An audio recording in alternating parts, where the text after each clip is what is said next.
가난 피할 수 없거든 즐겨라. 태어나서 한 번도 부를 누리고 살아본 적이 없다. 그렇다고 굶어보지도 않았다. 여윳돈의 재미나 쟁여놓은 재산 없이 일용할 양식 먹으며 살아왔다.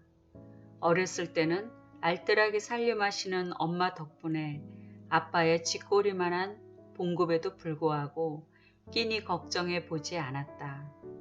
내가 목회자와 결혼하여 부와 상관없는 길을 가면서도 워낙 가난에 길들여서인지 그리 불편함을 느끼지는 않았다.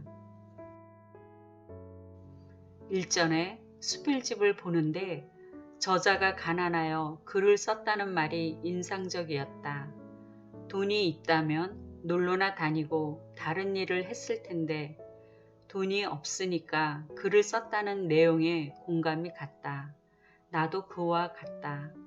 어디를 가고 싶어도 경제 부담이 따르니 그저 집 지키고 있다. 만일 나에게도 여윳돈이 있다면 마음이 일단 부유해져서 깊이 있는 글을 쓰기가 어려울 것 같다.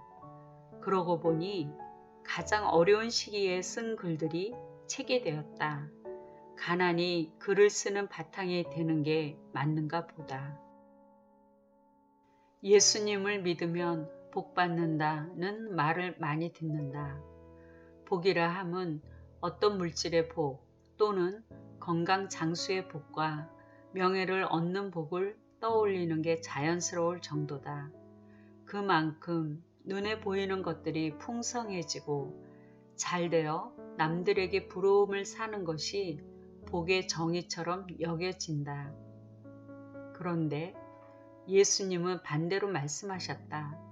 가난하고 줄이고 우는 자들이 복이 있다고 하셨다.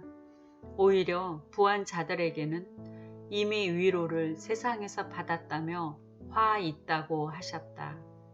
진정 복받는 길이 예수님을 만나고 영생을 얻는 것이라고 할 수 있겠다.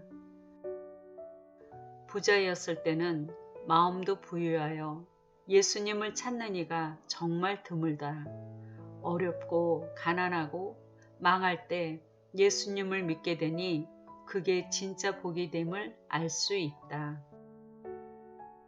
10수년 전에 개척교회를 시작할 때 성도는 적은데 예배당의 높은 월세가 부담이 되었다. 내 생각으로는 몇 달만 지나면 있는 돈 다 까먹고 문 닫을 게 예상되었다. 날마다 걱정 속에 기도를 했더니 한 번은 주님이 이런 환상을 보여주셨다. 엄청 큰 연갈색 자루들 속에 뭔가가 꽉 들어차서 트럭 위에도 실려 있고 땅바닥에도 몇 개가 널려 있었다. 저기 안에 뭐가 있을까 하며 눈길이 따라가는데 그중 한 자루가 반쯤 담긴 채 열려 있었다. 안을 들여다보니 쌀이 담긴 자루였다. 쌀을 보는 순간 깨달았다. 내가 개척교회를 하고서 가난해져 굶을까봐 하도 염려하니 주님이 밥을 굶기지 않겠다는 약속처럼 느껴졌다. 정말 그 뒤로 감사하게도 월세 한번 밀린 적 없고 밥을 굶어본 적이 없었다. 아비가 자식의 필요를 다 아시듯이 주님은 우리에게 일용할 양식을 주셨다. 요즘 들어 왜 나는 이리 가난할까에 자꾸 생각이 미쳐 내가 혹시 죄를 지어 아직도 가난의 저주가 끊이지 않는 것인지 의심스러웠다.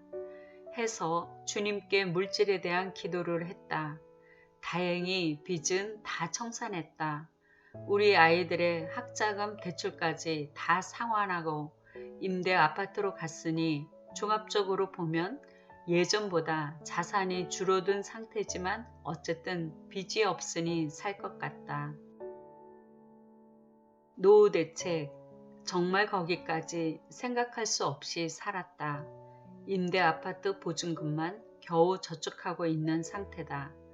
보험도 다 깨버리고 아무것도 없다. 레이는 하나님이 분기신지라 주의 종을 하나님이 책임져 주시라며 기도만 한다. 가난이 저주 같다 기도했더니 말씀으로 설교로 책으로 방송으로 온갖 매체를 다 동원하여 가난을 말씀하신다.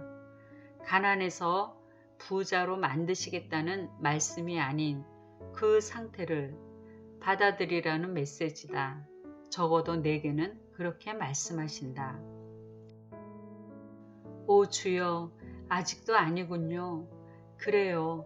가난해야 글이 나오고 가난해야 주님을 깊이 만날 수 있다면, 또 내가 아직 부를 감당할 믿음이 되지 않는다면 가난을 받아들이겠습니다. 내 안에 떠오르는 한 가지 말이 뱅뱅 돈다. 피할 수 없거든 즐겨라.